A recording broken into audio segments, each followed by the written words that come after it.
England और India के दरमियान एक बहुत ही ज़बरदस्त टेस्ट मैच खेला जा रहा है बर्मिंघम में।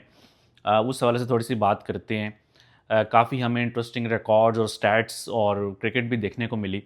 स्पेशली अगर हम बात करें इंग्लैंड के जो यंग बैटर हैं जेमी स्मिथ, उनके विकेट कीपर बैटर हैं एक ऐसी सिचुएशन में कि जहाँ पे कि इंग्लैंड के 80 के ऊपर 5 आउट हो गए और उनके 3 बैटर्स जो है वो 0 के ऊपर आउट हुए। लग रहा था कि शायद जो इनिंग्स है वो कोलैप्स कर जाएगी। वहाँ पे आके जो उनकी हैरी ब्रूक के साथ पार्टनरशिप लगी और हैरी ब्रूक भी ऑब्वियसली एक और यंग बैटर हैं इस टेस्ट मैच में।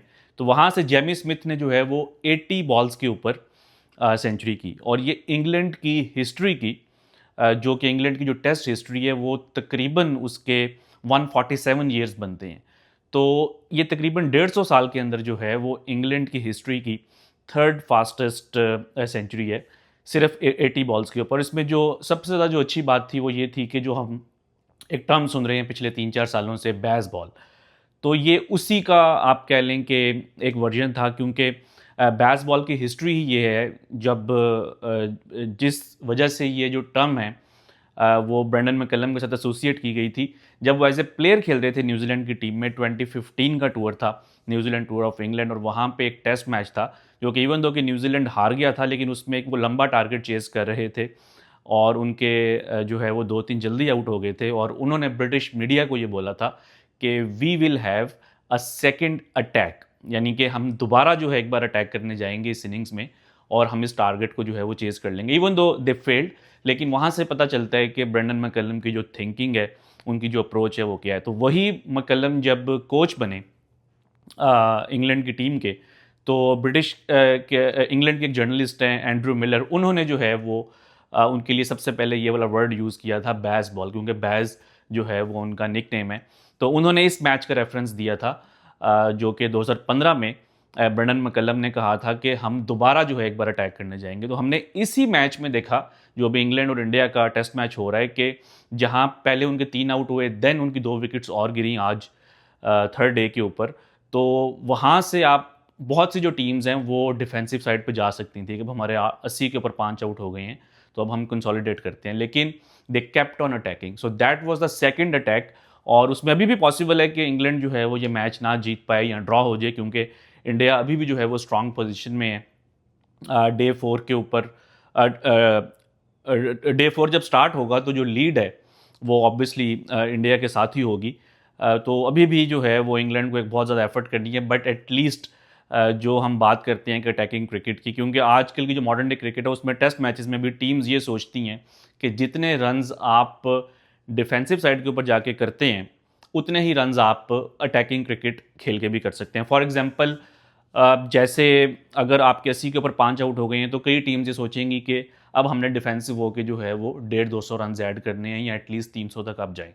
तो इंग्लैंड की ये थिंकिंग है कि यू नेवर नो कि कौन सी ऐसी बॉल हो जिसके ऊपर आपके विकेट का नाम लिखा हो, तो बजाय इसके कि आप ये वेट करें कि हम जो है वो डिफेंसिव साइड के ऊपर जाते हैं, आप अटैकिंग क्रिकेट खेल के उतने ही रन्स कर सकते हैं। ये हमने पहले इंग्लैंड की टीम में वनडेज और टी20 में भी देखा था और अब टेस्ट मैचेस में भी जो है वो पिछले 3-4 साल से इसी मॉडल के ऊपर क्रिकेट खेल रहे हैं। ऑब्वियसली इसमें कुछ फेलियर्स भी हैं, कुछ सक्सेस भी है, लेकिन अगर आप ब्रेंडन मैकलम से पहले अगर आप इंग्लैंड का रिकॉर्ड देखें तो तकरीबन 1.5-2 साल कोई भी वो मैचेस नहीं जीत पा रहे थे वो, या सीरीज़ जो है वो अच्छी नहीं जीत पा रहे थे, वो होम कंडीशंस में हो या अवे कंडीशंस में हो। लेकिन अभी पिछले 3-4 सालों में इंग्लैंड की जो टेस्ट मैच की जो परफॉर्मेंस है वो काफ़ी बेहतर हुई है।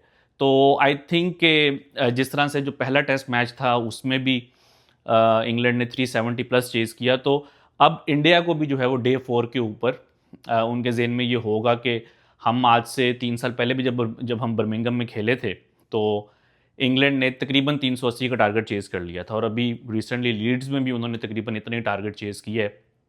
तो अब उनके ऊपर भी एक प्रेशर होगा कि हमने एक बड़ा टारगेट जो है वो सेट करना है। और आई थिंक कि इसमें जितना क्रेडिट दिया जाए ब्रेंडन मैकलम को उतना कम है कि उनकी ये अप्रोच है कि आपने हमेशा जो है वो अटैकिंग क्रिकेट खेलनी है। ओवरऑल इस टेस्ट मैच की खास बात ये थी कि जो दुनिया क्रिकेट के जो फ्यूचर स्टार्स हैं उनकी तरफ से बहुत अच्छी परफॉर्मेंस रही है। जैसा कि जेमी स्मिथ का मैंने आपको बताया कि 80 बॉल्स पे सेंचुरी, देन हैरी ब्रुक ने जो है वो सेंचुरी की। इससे पहले अगर आप पहले इनिंग्स में चले जाएं तो शुभमन गिल जो कि एक और यंग बैटर हैं, उनकी तरफ से भी 269 रन्स की इनिंग्स खेली गई। और I think as a captain आपके ऊपर इतना ज़्यादा प्रेशर हो, 1 अरब से ज़्यादा इंडिया की आबादी है वहाँ पे, क्रिकेट का जो है वो बहुत ज़्यादा उसकी फॉलोइंग है। जब इतनी एक्सपेक्टेशंस हों और आप इतने बड़े स्टेज के ऊपर आके 269 रन्स की इनिंग्स खेलें as a captain, I think जितनी तारीफ़ की जाए कम है। और शुभमन गिल ने भी काफ़ी इस इनिंग्स में रिकॉर्ड बनाए। जो सबसे ज़्यादा इंटरेस्टिंग मुझे लगा वो ये था कि he is the first player in the history of cricket जिसने कि 25 साल की एज में टेस्ट क्रिकेट में भी डबल सेंचुरी की और वनडे क्रिकेट में भी उनकी डबल सेंचुरी है।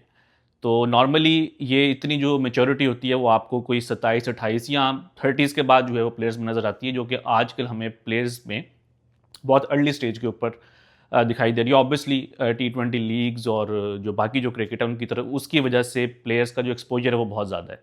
तो आई थिंक के पहले जैसे कि वनडे क्रिकेट में भी उनकी डबल सेंचुरी है एक बहुत यंग एज में, he was 23 at that time, and now a double century in test cricket. और अवे कंडीशंस में डबल सेंचुरी करना आसान काम नहीं होता। अगर हम इससे पहले भी देखें तो बहुत कम आपको इस तरह के इंस्टेंसेस मिलेंगे जिसमें कि इंडिया के किसी प्लेयर ने अवे कंडीशंस में, I think the last batter who scored an away double century for India was 9 years ago 2016 में, जब इंडिया की टीम वेस्ट इंडीज़ आई थी।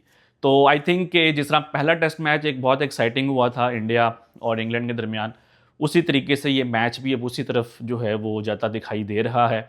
इंग्लैंड की ये कोशिश होगी कि वो डे 4 के ऊपर इंडिया को ज़्यादा रन्स ना करने दें, ताकि अगर जो डे 5 के ऊपर टारगेट है वो अगर 350 या 400 के आसपास भी है तो England can have a chance, या वो ड्रॉ की तरफ भी जा सकते हैं। तो होपफुली आपको ये बातें और कुछ स्टैट्स पसंद आए होंगे। हम आपसे टैब मैट पर दोबारा मिलते रहेंगे with some new analysis and with some new stats.